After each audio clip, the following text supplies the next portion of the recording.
Hello and welcome. We're delighted that you're joining us today for the latest episode in our Inspiring Reads at Trinity series, run in conjunction with the Trinity Alumni Book Club. Today we'll be discussing Nora by Trinity graduate Nuala O'Connor. Nuala's work to date has often brought a fresh perspective on historical female figures. Her fifth and latest novel, Nora, explores the life of Nora Barnacle, James Joyce's wife and muse. The interview will be led by Martina Devlin, a best-selling and award-winning novelist and journalist with the weekly current affairs column in the Irish Independent. Her historical fiction includes a novel on Ireland's last mass witchcraft trial, and her novel about Charlotte Bronte will be published in September this year. At Trinity College, Martina has completed an MPhil in Anglo-Irish literature and a PhD and Irish RM co-author Edith Somerville. We hope you enjoy. Hello, yes, as you've heard, I'm Martina Devlin, and it's my great pleasure to welcome you to the Trinity Alumni Book Club's Inspiring Reads webinar series. We're using Zoom-generated automatic subtitles for this webinar. Today, we're looking at a slice of historical fiction brought lushly and convincingly to life, thanks to Nuala O'Connor, author of Nora, published by New Island, which was also the One Dublin One Book Choice for 2022. It's a novel about James Joyce's muse and eventually his wife, Nora Barnacle. Nora, of course, was the model for Molly Bloom in Ulysses, and she also inspired Greta in The Dead, Bertha in Exiles, many Joycean characters. Nuala has written 6 novels. Nora is her 5th, and she's also a poet and an award-winning short story writer. Other examples of her historical fiction include Miss Emily, about the poet Emily Dickinson, and most recently, Seaborn, about the buccaneering Anne Bonny. So, Nuala, taking on Joyce, even in a slantways method via his wife, was quite daring. He's a literary icon. Was it a case of feel the fear and do it anyway? Yeah, I think things like that can feel audacious at first. Joyce looms so large over our literary landscape and, of course, the world's landscape, but you sort of fall in love with a project at its very early stages. It's sort of like you get almost like a fancy for the character that you've decided to focus on, and you look into them a bit and see, can I spend 2 years researching and writing? Can I spend another 2 years talking about this? And if the answer is yes, you tend to just dive in. But I certainly did kind of worry a little about Joyce scholars and how they would react to it. There's a lot of, with big figures like Joyce, there's a lot of a sense of ownership by various entities and people. And so you do think, like when I took on Emily Dickinson, I had the same sort of, oh, what am I doing? You know, not just an icon, but an American icon. What business do I have dealing with her? But I think that audacity, well, the fear really at the start lasts probably for about 10 minutes, because then once you start the research and start the falling in love, which is essentially what happens, because each of these novels is an act of love, you forget about the fear and you become enamored of the whole project when you realize it's juicy enough and that you can do this and that you want to do this. You know, these kinds of novels, as you know, Martina, having written them, are an act of empathy. They're an act of embodiment, and there's great joy in the research and there's great joy in the writing and in finding the voice and all of that. So yeah, feel the fear at the start very briefly and then dive in. I think the fear returns a little bit at the promotional stage, you know, when you have everything's done, the edit and all of that, and the cover is done, and then it's time for the novel to come out. You start to wonder about what kind of a reception it will get and what kind of a reaction. I have to say the Joyce scholars have been immensely supportive, as have Joyce organizations, particularly the female Joyce fans and academics have taken this book to their heart and really been very good-natured towards it and very kind about it. So that has been great. And was this your first encounter with Joyce? In the sense of writing about him, no. I had been commissioned to rewrite the Penelope episode a few years ago. I don't know how long ago it was. It must be nearly 10 years now, as a modern day piece. And I had done a very short story called I think I called it Penny and Leo and Married Bliss. Great fun riffing off the Penelope episode in Joyce. Subsequently, I wrote, or actually while I was writing this novel, I wrote the missing story in Dubliners, which was the story that was called Ulysses, that Joyce began to write and never finished. And then, as we know, Ulysses ended up as a novel. So I wrote an imagined extra story for Dubliners, that is this story Ulysses. And that was published in the James Joyce Quarterly. They had a competition and it won the competition. So, you know, as a young reader, I was lucky enough to grow up in a house full of books. My parents were not educated people, but they were bookish people, and they were very into Irish books. And so the house was stuffed with Mary Lavin and Brendan Behan and Joyce and Edna O'Brien and all of these people. And so I was one of those very avid readers, and I would pick up everything. So I had read Dubliners quite young and Portrait and all of that. I also lived in West Dublin, and I went to school in the city centre. So my journey into town was along the Liffey through Chapel Izard. And so a lot of the Joyce sites were known to me, and his language was very much the language of my people. Both my parents grew up in West Dublin, and Joyce's modes of speech and the songs he talked about, etc., in his work were things I knew. So there was a great familiarity to me in the likes of Joyce and Behan that I very much enjoyed. And then later earlier than that even, I've been reading people like Carolyn Swift and Eilish Dillon and people like that. So I really had a fondness for Irish literature, I suppose, from a very young age. So you're saying you didn't feel intimidated by Joyce because of familiarity. Some people do feel that sense of, oh, I couldn't possibly approach someone like Joyce. No, I didn't have that. I did have it about Ulysses, and until a few years ago, I hadn't read it end to end. I'd only done that dip in and out thing that most people do.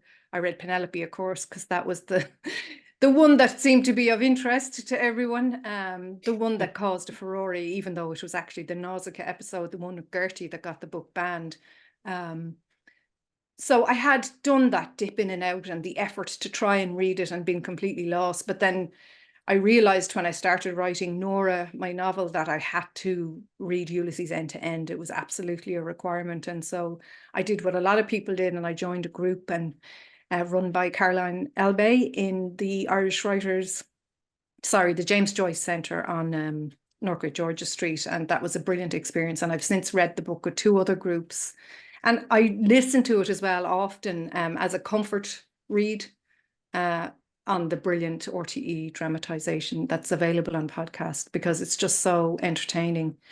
It's a very joyous experience to listen to it. So so Ulysses obviously does give people the fear, but I would say to people, you know, don't be afraid of it. Dive in. It's great. It's hilarious. It's multifaceted. It's an homage to Dublin. It's an homage to so-called ordinary people and their lives and bodies, and it's just wonderful. Yeah.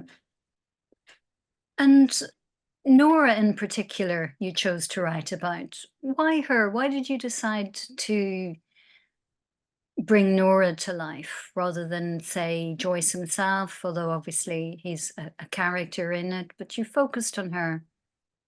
Yeah, I tend to write about women a lot. I'm very interested in women's history and in social history, and I'm a feminist, and I had been writing a lot of short stories about various well-known characters like Elizabeth Bishop and Ted Hughes's second wife, Assia Wevel. And I had written a lot of these types of stories where I embody the female side of sometimes what's a very male story. And I had obviously written my Emily Dickinson novel and one about a dancer called Belle Bilton who married into the Irish aristocracy. So I had sort of form in doing this type of work. I'm from Dublin. At 26 years of age, I moved to Galway. So I'm here 28 years or something. So I felt I was kind of well positioned as a Dub in Galway to maybe look at this Dubliner who'd married a Galway woman, or well, entered a long relationship with, shall we say. I was doing a course in Italian by night in the university here in Galway, and we were set the task of writing an essay about Italo Svevo and Joyce's friendship with him, the Italian novelist. And all the time I was doing the research for my essay, I just kept thinking about Nora and how did she feel about being, you know, sort of plucked out of Ireland and into this, you know, eastward migration to Europe, to a language she didn't know, to a food she didn't know, to a culture she didn't know, to like a climate she didn't know. How did she feel about it? I became sort of obsessed with this question. So I went back to my Maddox, which I'd read when it came out in the late 80s. So this is Brenda Maddox. Brenda Maddox's wonderful biography of Nora, which is called Nora, The Real Story of Molly Bloom. And reread that, and you know when you've enjoyed a book and knew you enjoyed it, but you've forgotten how magnificent it was. I feel like Maddox's book is just a masterpiece, and I don't agree with everything she says. I think sometimes there are misunderstandings, cultural misunderstandings on her behalf about how Irish people operate, etc., but they're very minor. They're minor quibbles. So I so enjoyed it. Then I picked up Elman, the great biography of Joyce, and read that. And then I found myself writing a short story, which was really about their first 4 or 5 months, from when they first went out in June 1904 to when they left Ireland in 1904 in October. And the story did well. It was published in Granta. It won a prize. But then I just wasn't finished with Nora. Her voice was kind of, I won't say haunting me, but I was very attached to it and very much enjoying being in Nora's world in her head and thinking about her life. And I wanted to see how she felt about her children and all of that. So I just kept writing. And, you know, I think that's the point where you discover you are actually writing a novel. And so you dig in, you know. What kind of person do you believe that Nora was? She was, I suppose, an Edwardian Catholic maverick. She was confident. Not very Catholic. Yes, a maverick, as you say. Yeah, it depends who you read. There's a small biography of Nora by a priest called Porrick O'Lee, and he's very wedded to the idea of her being quite holy, shall we say. But sure, he has skin in the game. Skin in the game, yeah. There's every evidence that she wasn't that holy. She was like a lot of Irish Catholics. She was religious in one way, but deeply pagan in another. I think we're all a bit like that. Those of us brought up Catholic in this country. So, but she was definitely charismatic, confident, earthy, good-humoured. You know, she had a pragmatic sense about life. She was a coper. She was optimistic. I always think it must be wonderful to be a naturally optimistic person, because personally I'm the opposite.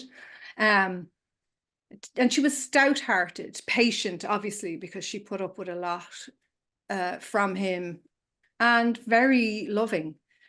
She was musical like him. She was the daughter of a port city, same as Joyce, except the other side of the country. To Joyce, she was exotic. Her beautiful name, Nora Barnacle, what a gift to a writer to meet a woman called Nora Barnacle. She was a storyteller like him, a great oral storyteller. She had great turns of phrase. You know, I really hear her loud and clear in Molly Bloom when Molly's talking about her lover Blazes Boyle, and he wouldn't know poetry from a cabbage, and these kind of lovely phrases that she has. You know, when she's given out about her friend Josie's husband, forlorn looking article, you couldn't call him a husband. You know, the kind of things she says, you can just imagine Joyce listening to Nora and jotting it all down feverishly to use in his work.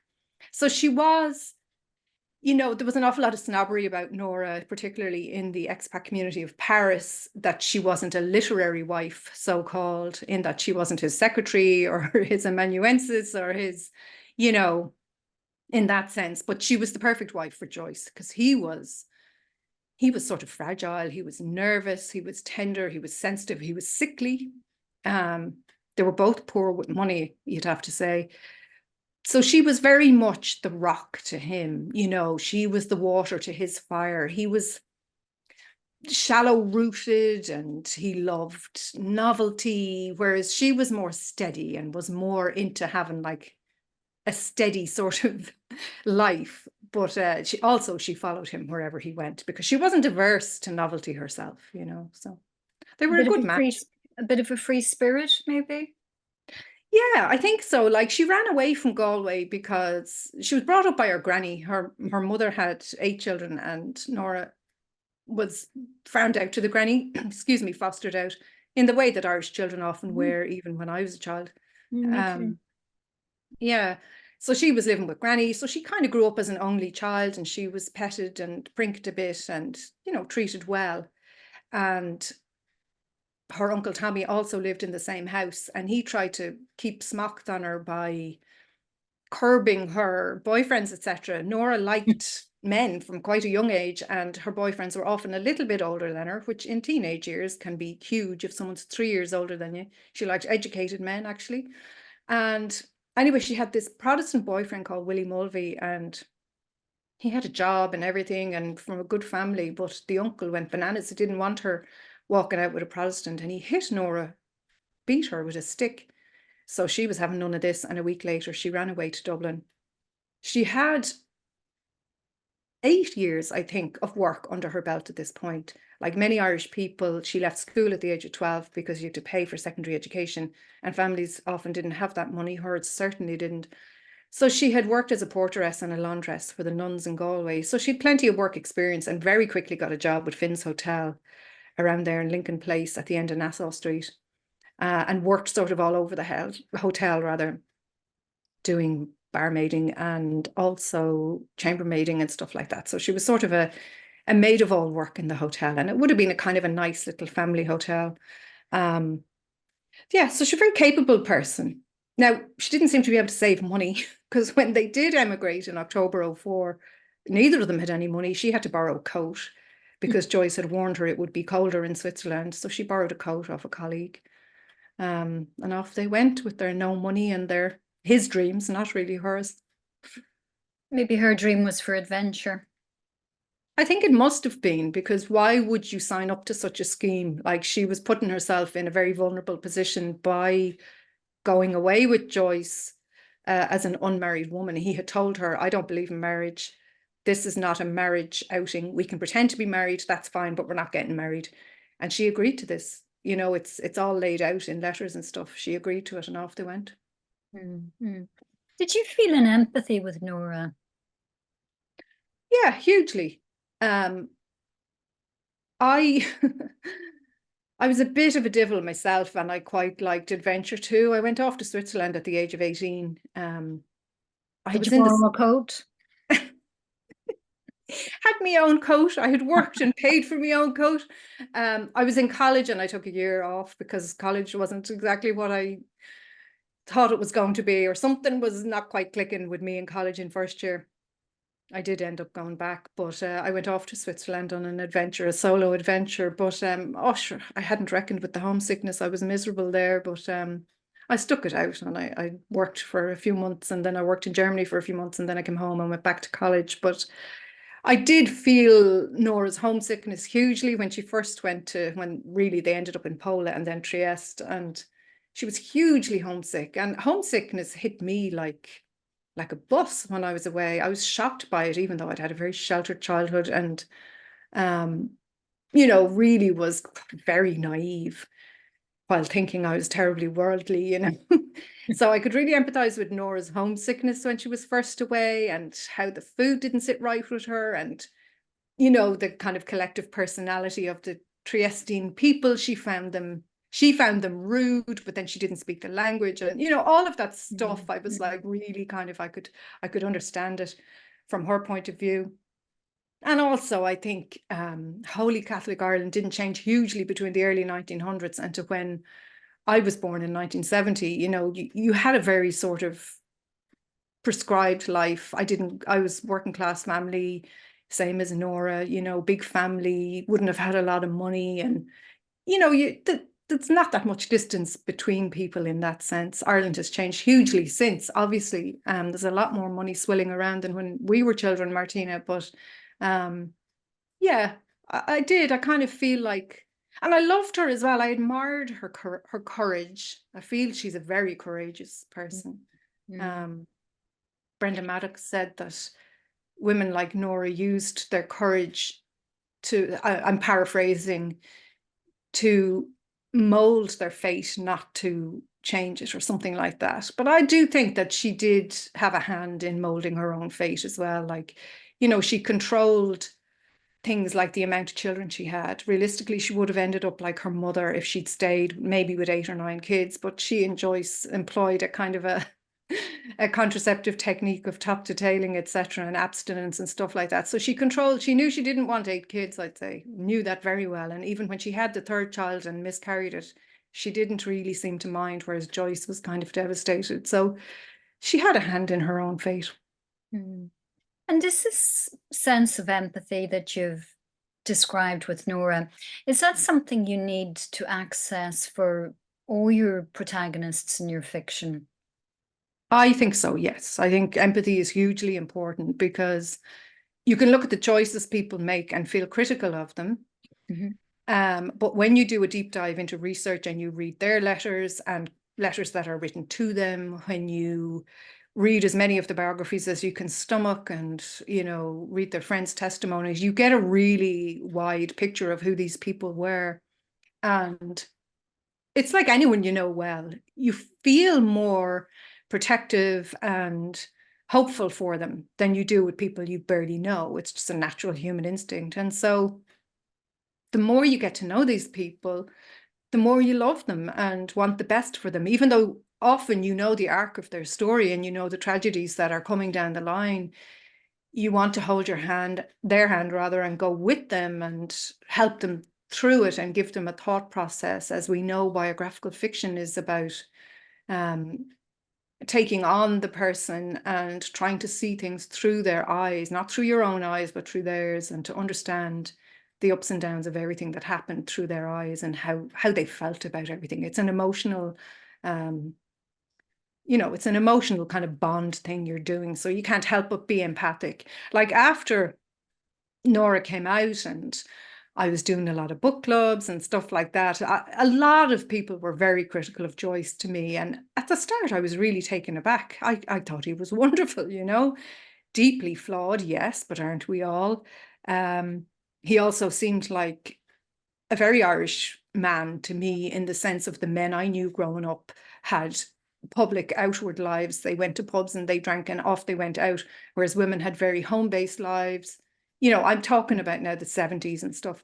And he seemed to me just very much a product of the society we were from, and not necessarily a very bad character because his drinking was out of control. Everybody's drinking was out of control.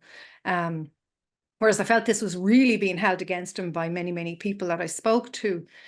I know he was chaotic, and I know Nora went along with a lot of this chaos, but they had very poor role models in their parents as well. I'm not saying that the parents were all bad people, but they were in bad situations. There was a lot of poverty, a lot of fecklessness, and that rubbed off on the children. So in a sense, Nora and Joyce ran away from Ireland to escape one kind of life, and they ended up sort of in that life, but in a different country, Interesting. So he, the way he just ended up being the breadwinner, teaching in the Berlitz school. She was at home being mammy with the children. They sort of went away to escape conventionality and ended up very conventional. Yeah. And what is it about them? You've described them very colourfully there. What is it about them that you think still resonates with readers today? I think maybe we love courageous people. And as a woman, I love courageous women because it's not easy to be courageous. Even today, you listen to the news this morning and we're still getting endless stories of violence against women in Ireland. And you wonder in the 21st century, in this year, 2024, how we have not bred that out of ourselves, out of our men, out of women who are violent, out of anyone who's violent. Why is this still happening? I turned around to my husband at the breakfast table this morning when the news came on, and I just said, why do men hate women so much? I just don't understand it. And, I think when we see a woman being courageous, we feel very proud of her, fiercely proud of her. And I feel very proud of Nora as a Galway woman who sort of went and did her own thing. It's a funny sort of thing when you think about it, that idea of, oh, she left Galway and did all this great stuff.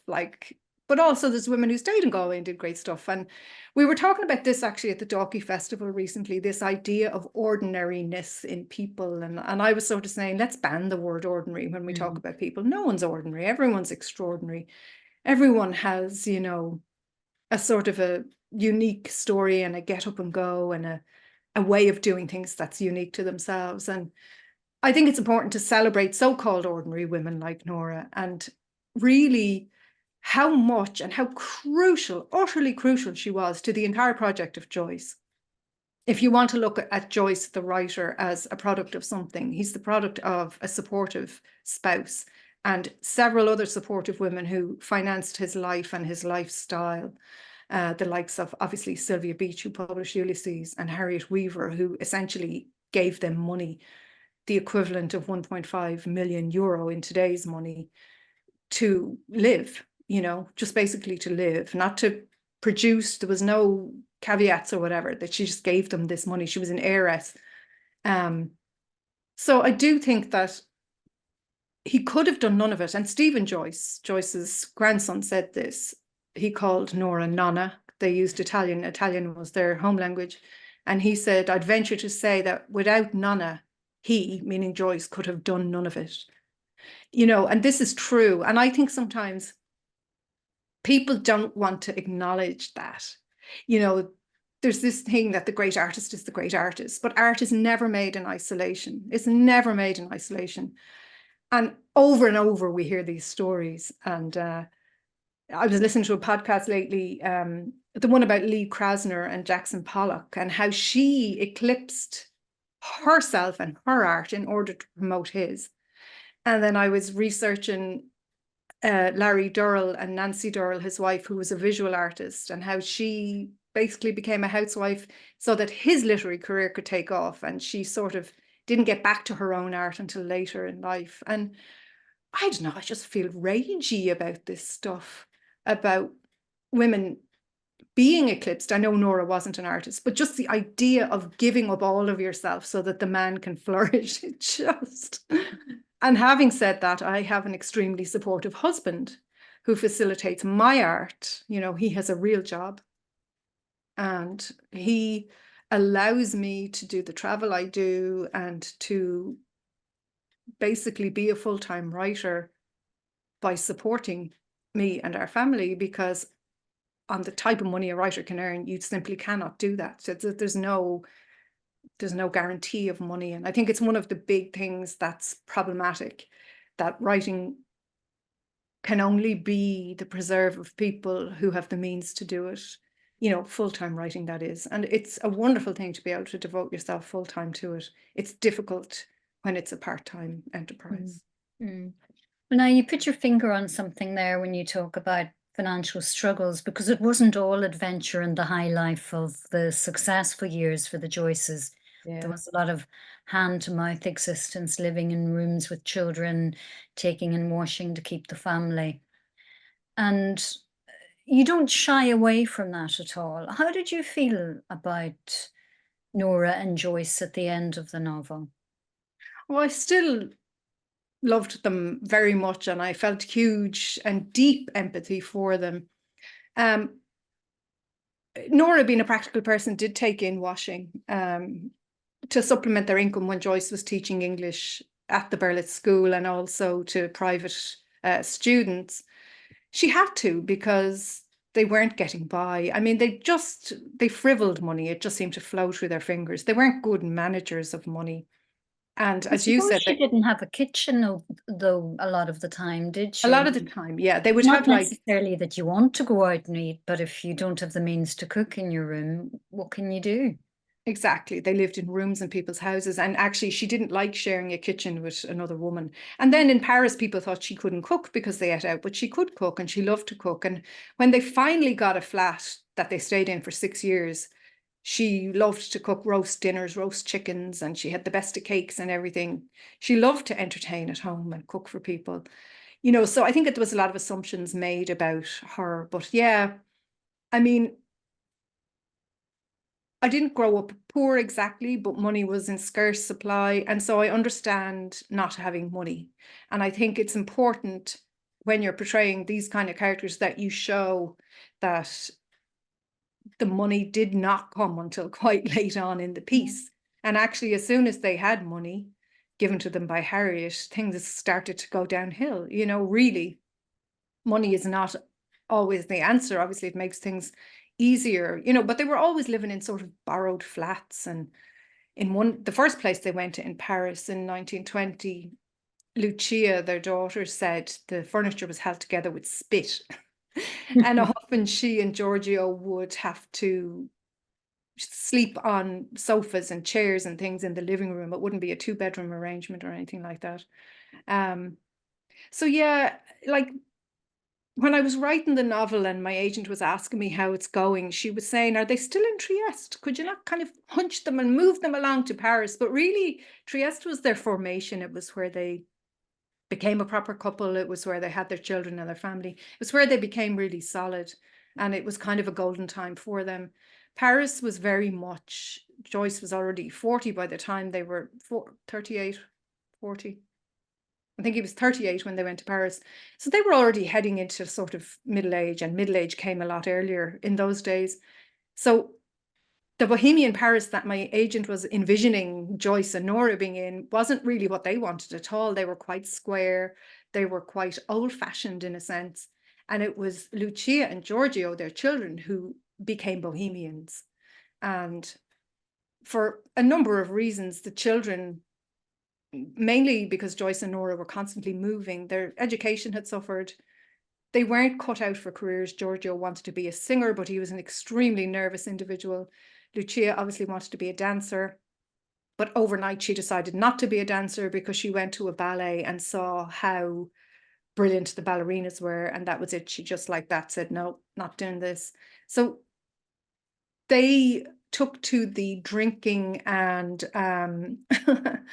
modern mores of the expat American community in Paris hugely, and Joyce and Nora were quite tight-lipped and nervous and annoyed about this, so there was a lot of trouble then with these late teens, early 20s young people getting involved in this bohemia that Joyce and Nora disapproved of. So I think there can be people sometimes think, oh, Paris in the 20s, but it depended what age you were and what stage of life you were at. So you're saying that your attitude to Joyce and to Nora didn't really change in the course of the novel. You felt pretty much the same about them at the end of it as you did at the beginning. Is that fair? I think I got to know them so much better by the end, and to feel more patience, especially with Joyce, because I would have had some of the attitude problem that a lot of people have, about his basically his sitting up on other people, his cadging of money and stuff like that. I didn't understand it fully, and I didn't approve of it. But then I kind of understood he wanted to be a writer full-time, and there's very few ways you can do that if you're not supported, and obviously Nora didn't have a job.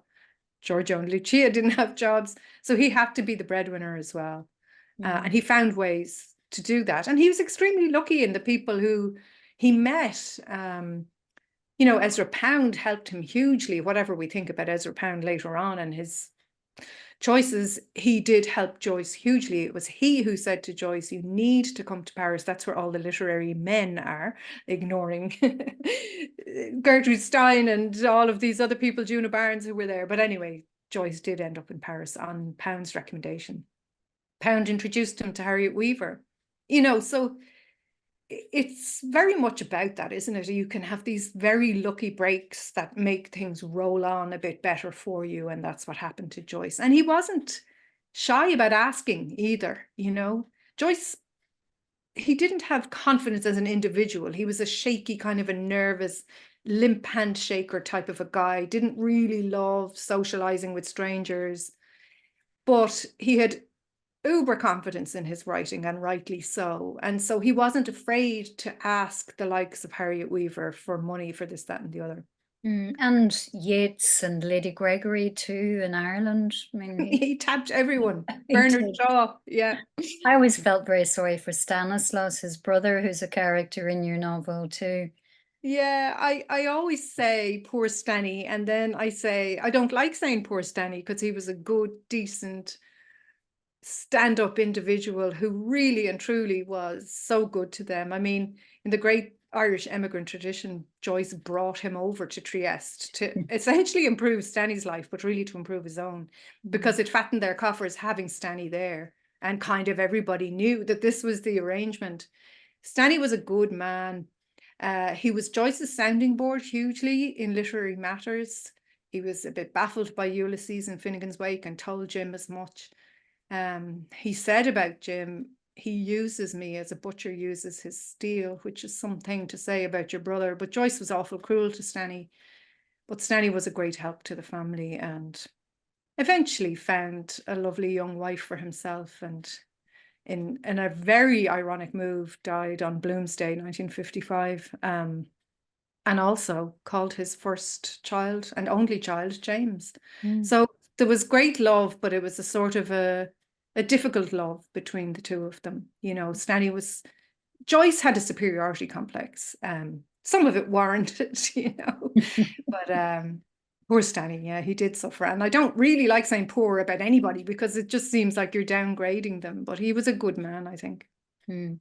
So clearly you believe that Nora had a big impact on Joyce's work. You talk about her turns of phrase. I remember one from your novel, if God himself came down from the sky, Jim had found him a job to do for him. I mean, that's coming through. Is one of the purposes of the novel to give Nora back her place in Jim's life? Yeah, it's to stop her being a page blot and a downgraded person and a smudge and a sidebar and a side note and she couldn't cook, she wasn't a good literary wife, she wasn't this, she wasn't that. Like Maddox, I wanted to bring her front and center. Like when Maddox said to Elman, I'm thinking of writing a biography of Nora, his exact words to her were, there's not enough. Like, you're thinking to yourself, oh, okay. But, you know, the whole thing would not have been there if it wasn't for her. So of course there's enough. And there was plenty, obviously. You know, Nora was a thinking, feeling person, and it's not necessarily the famous person that is the good individual. Like, so yeah, I just wanted to show that art can't be made in isolation. It's just impossible, practically impossible, because you need to be able to live. And at the end of the day, Joyce was a family man, a very loving family man, and family was extremely important to him. He said that to someone, I can't remember who it was, it might have been Arthur Power. You know, people would, like Arthur would talk to him about the literature and the work and all of that all the time. And Joyce said, oh, but family's the most important thing to me. And he said it in a way that was like, oh, you've misread me completely. I'm all about family, which he was. If you read the letters between him and Giorgio and Lucia, they're very playful. They've this lovely family language, in jokes, you know, real Messer's letters. They're great. He was deeply committed to their unit of four, and they very much were a unit of four that moved around the place together. You know, wonderful stuff. And I'd say at the start, people were very skeptical of Nora. Stanny certainly was, and then he learned better. Once people got to know her, they could see what she was and what she meant. Arthur Power said that she was a breath of Galway air in the international hothouse, the literary hothouse of Paris, which I thought was beautiful. People admired her charisma, her good humor, her hospitality. You know, she was much admired when people got to know her, when they understood her. You know, Joyce was revered, obviously. Once Ulysses came out, that went even higher, the reverence for him. And Nora was a very Irish wife. She'd say, Jay, stop drinking so much. You know, she'd be giving out to him in front of people, and people misunderstood that. They thought she was haranguing him and how dare she speak to the great Joyce in this way? Like, there's a brilliant little video clip of the two of them, and they're outside one of their apartments in Paris, and they're kind of just heads together talking to each other, and then they see the videographer and she elbows him like this, she pokes him. And it's such an Irish wife move. It's like, stand up straight, you know, like get yourself together for the camera. And it's so, you really understand so much from that tiny little clip about their dynamic.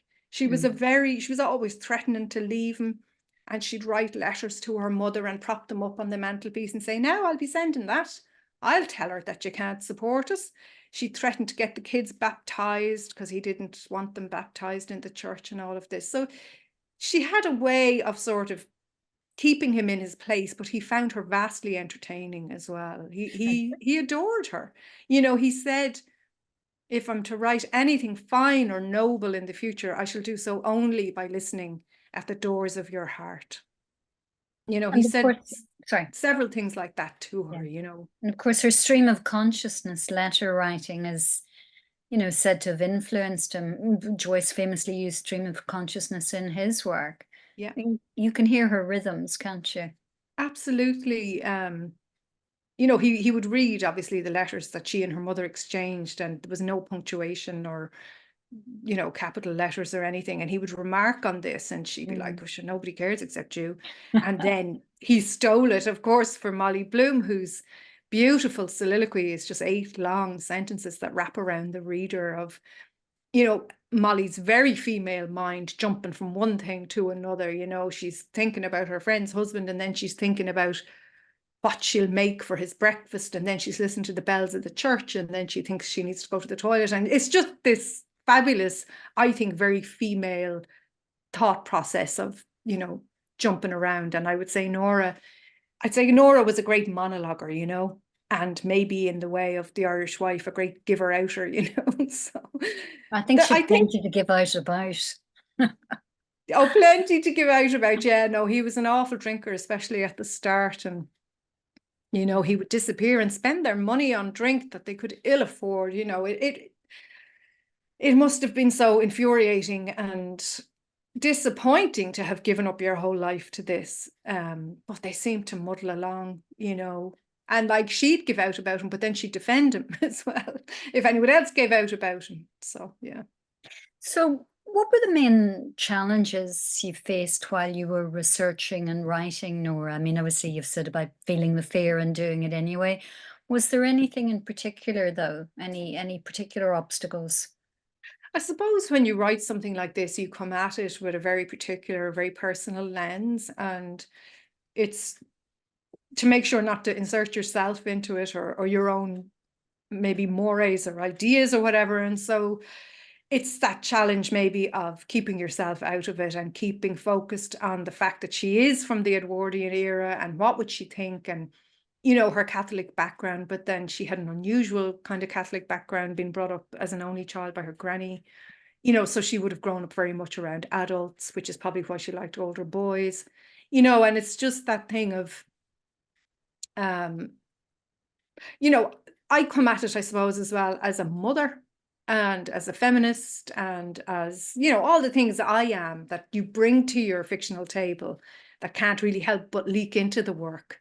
I think one of the challenges maybe was Lucia, you know. There are very strong opinions about Lucia out there, and there's an awful lot of rubbish written about her, to be honest. And it's to try and deal sensitively with that. She was diagnosed as what they call then a hebephrenic schizophrenic. She had catatonic episodes, and she had her behavior was a bit out of control. She had problems with promiscuity, with public nudity, you know, different things like that. Of latching on to people. She latched on to Sam Beckett and decided she was in love with him, and he just liked her as a friend, and that became a catastrophe. Beckett and the Joyces fell out over that, though they did become friends again later on. So it was to deal with Lucia's life sensitively, and people are sometimes critical of the way Nora was with Lucia and seem to point the finger of blame there. Which is so very typical, to blame the mother, you know. To my mind, I'm autistic, and when I look at Joyce and Lucia, I see perhaps there is an autism there that they shared. And autism is genetic, and so I would see that he has a lot of autistic traits, and so did she. I'm not diagnosing them. I'm just saying that I would see that that could be a possibility. You know, the things about being hyperlexical and the nervousness and all of those things. There's a lot of boxes that you can tick. So if you want to blame someone, you could blame the genetics of Joyce for Lucia. I think it's very easy to blame the mother all the time. And the evidence stacked against Nora, I couldn't find it in reality. All I could find from her point of view was her love and her practicality and her really trying to help Lucia. People go on about the fact that she didn't visit Lucia when the war ended, but they don't seem to take into account the fact that Nora had no money and she was crippled with arthritis in Switzerland. And, so I think people that can be very unfair in their criticisms of Nora. And so, again, when you've done all this research and you've read into it, and a lot of the criticisms are very sort of theoretical. They're like, there's a lot of conjecture, I think, about the Lucia question and the Nora and the Jim question. And a lot of the conjecture, I think, is very damaging and very, I don't know where people get it from. There's one biographer of Lucia who felt that Joyce was in love with his daughter, that he was sexually attracted to her. And I hated reading that book. I just didn't agree with it at all. I found no evidence for it, so I think there can be a lot of silly stuff written and a lot of maybe hagiography around Lucia. She was a fairly competent dancer. I don't believe she was the genius dancer that people seem to think she was. She was grand, So yeah, I'd be shot for saying that, but you know what I mean. And was Giorgio, if you're going to be shot, was Giorgio a great singer? He was a beautiful singer, actually. Right. There's a gorgeous recording that you can find on YouTube, and it's a recording of Giorgio singing the only song that we know that Joyce wrote, both the lyrics and the music, and it's stunning.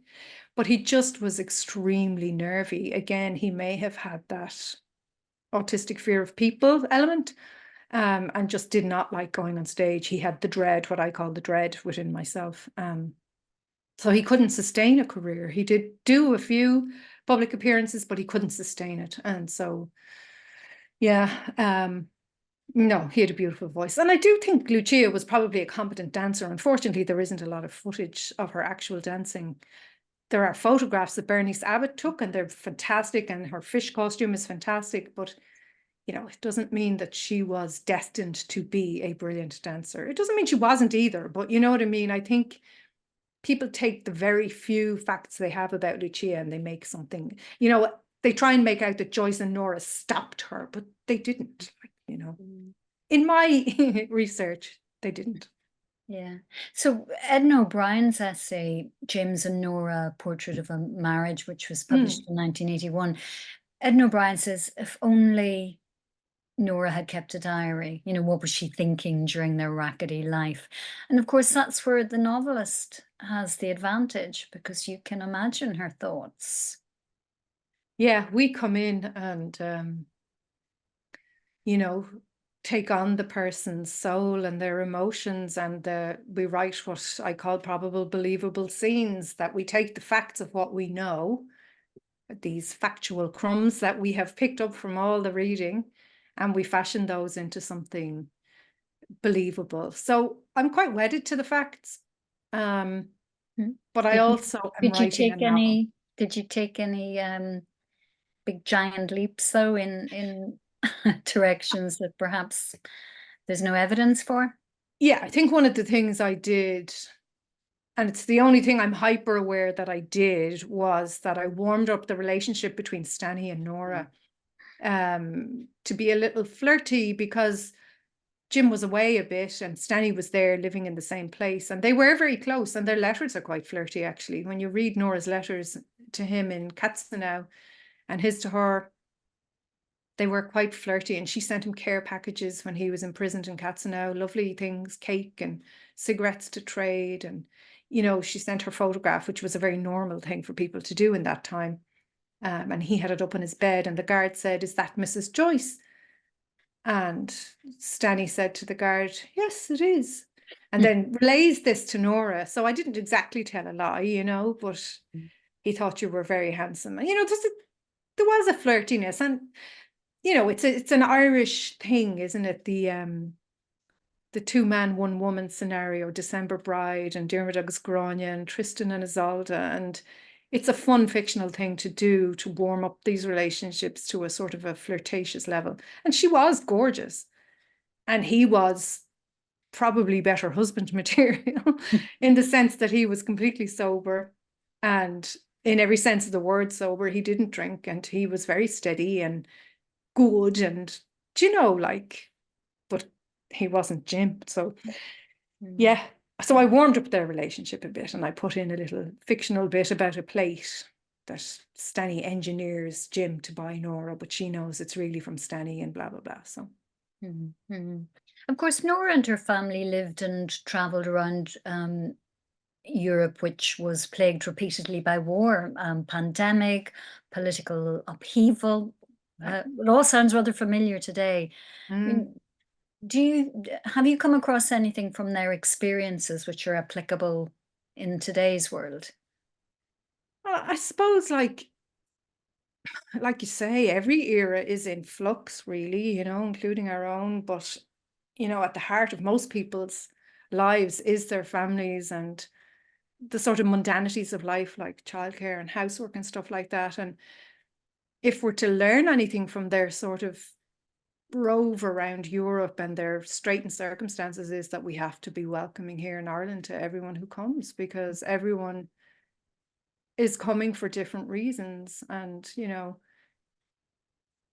we need to keep our hearts and our minds open. And I think a lot of us really, really do, but there's a minority who don't. And it's to try and, I think it would be important for them to get in touch with people who have come here from Ukraine or Syria or wherever they're from.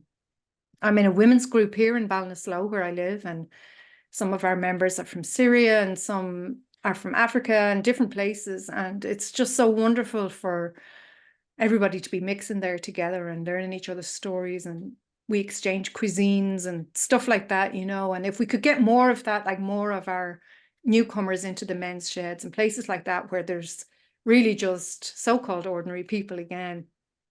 It's only by getting to know each other that we will see that we're all the same. And I think that if we can provide safe havens for people, we're morally obliged to do that. And long may all of the supports that the government is giving carry on. And for us ourselves, who are so privileged, I think we're beyond privileged in this country in terms of everything from our climate to our education systems. We have good things going on, and it's our duty to share them with other people. We're very fortunate in our democracy, I think. Exactly. Just going back to the Joyces, did you walk in their footsteps? Did you visit the places where they lived? I did indeed, yeah. I was lucky enough to get a month in the Centre Culturel in Paris. I finished writing the novel there. So I'd write in the morning, and then in the afternoon I would trot around some of the 19 addresses where they lived, and Fouquet's, where they liked to eat. I didn't eat there, it's too expensive for me, but I looked in the window, so I did all that stuff. And I went to Trieste, it's beautiful. It's called the Jewel of the Adriatic, and you can see why when you go there. I mean, it was much reduced after World War I. It was no longer this international port, but it's a beautiful place, a small Italian city with a beautiful piazza, and it's just gorgeous. And there's an old town.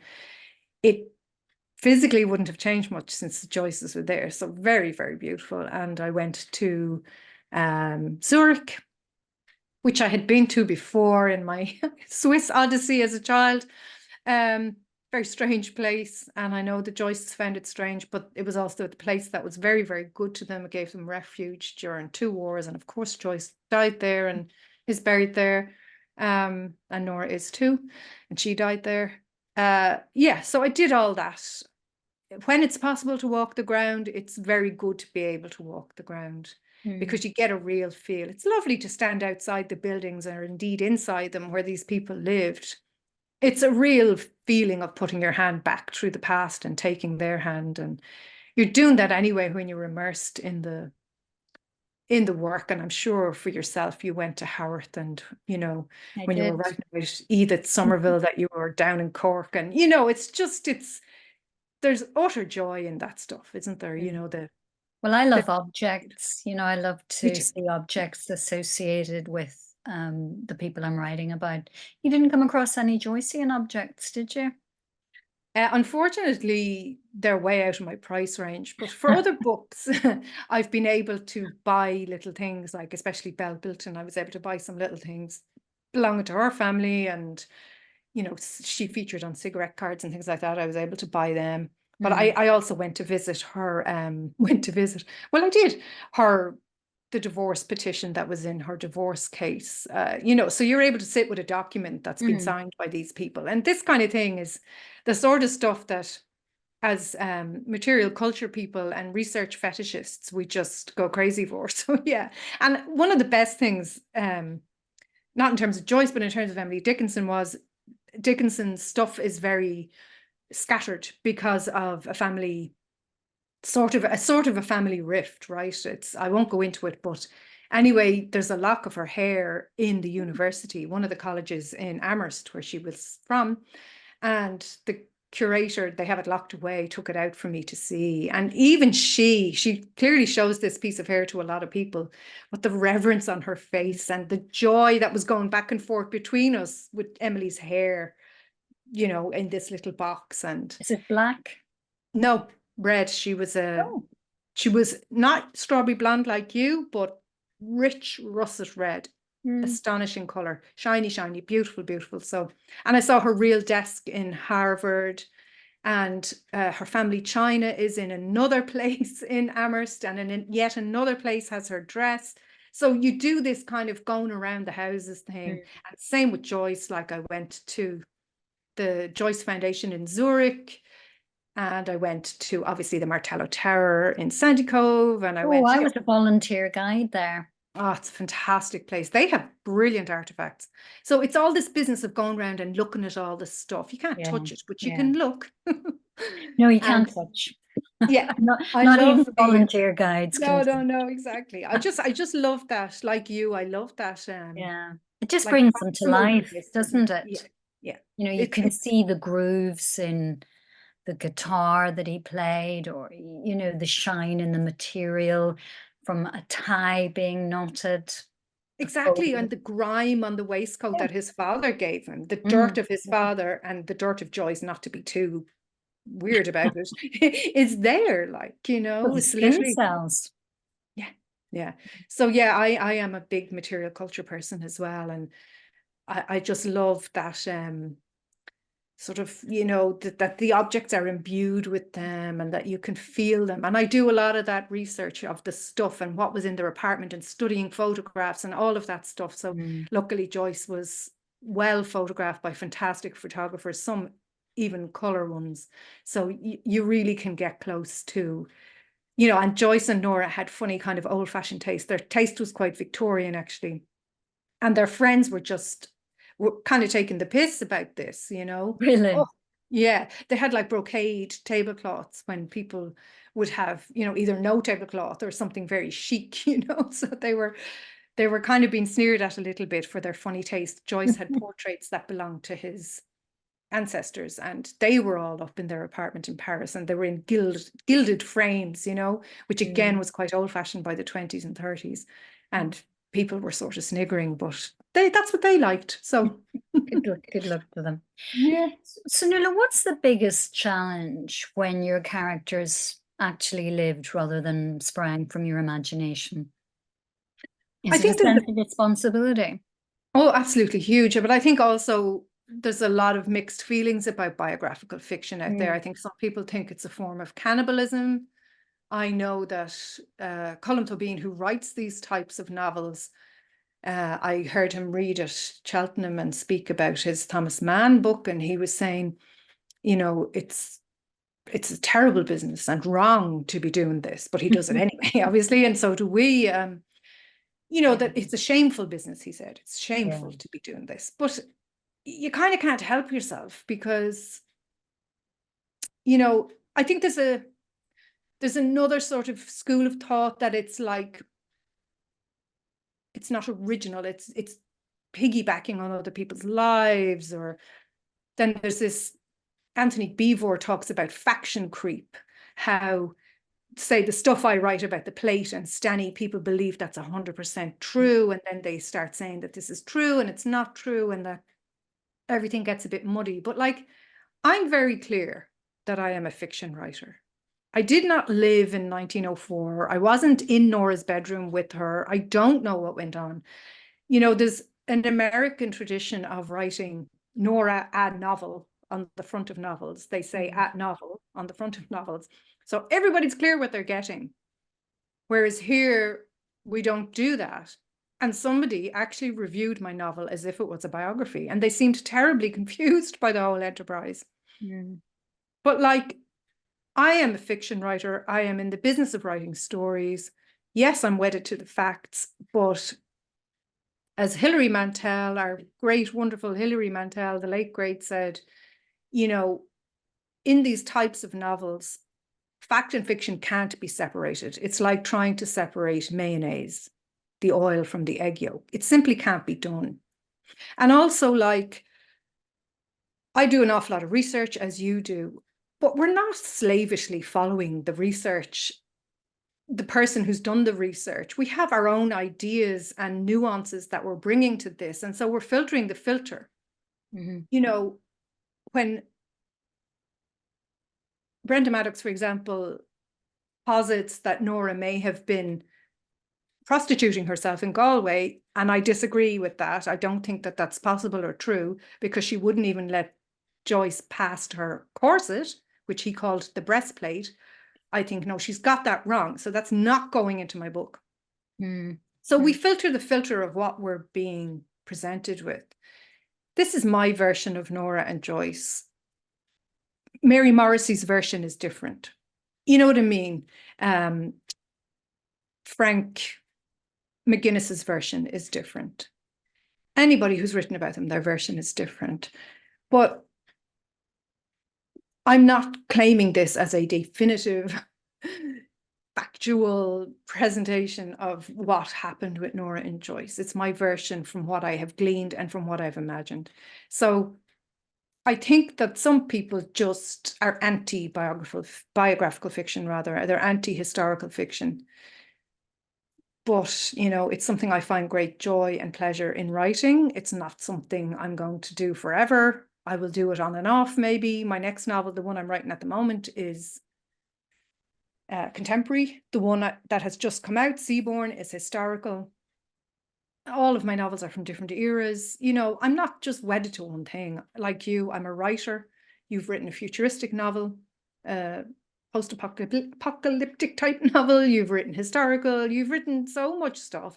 And same with me. I just want and would love the freedom to be able to write what I want and not be pigeonholed as a historical or a biographical fiction writer or whatever.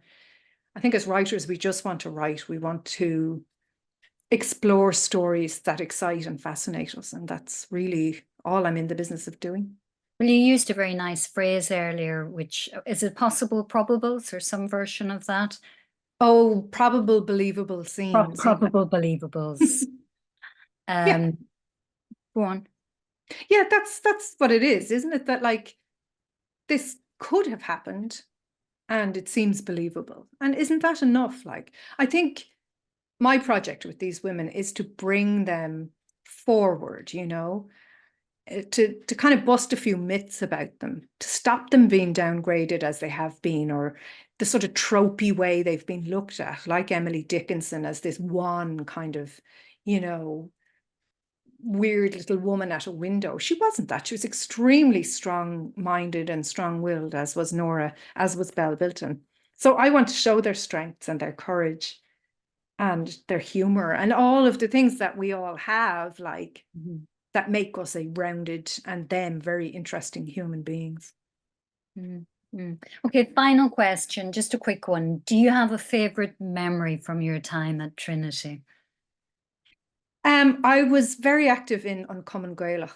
I studied Irish at Trinity, and we used to organise an annual Éigse. I think it was in February every year, and we would invite contemporary Irish language poets and Scots Gaelic poets to do readings for us. And when I look back at it, you know, I was 17 when I went to Trinity.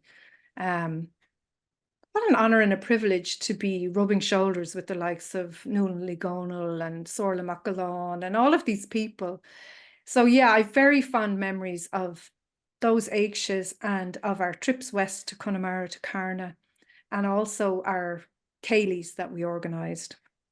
We had a fantastic time. We were in this, you know, sort of very lofty, very venerated college, and we had this little corner, almost like a little corner that was a Gaeltacht in there. And I made great friends there, and we just had great fun. And it was really good to have that sort of base of people who were from, most of them weren't studying Irish, they were studying pharmacy or computers or whatever they were studying. I just liked your Cayleys. We loved our Cayleys. They were brilliant. So it was great, yeah. And like, I just, from the time I was about 4 years old, I went to school in town. I used to point to Trinity, say, I'm going to go there. I'm going to go there.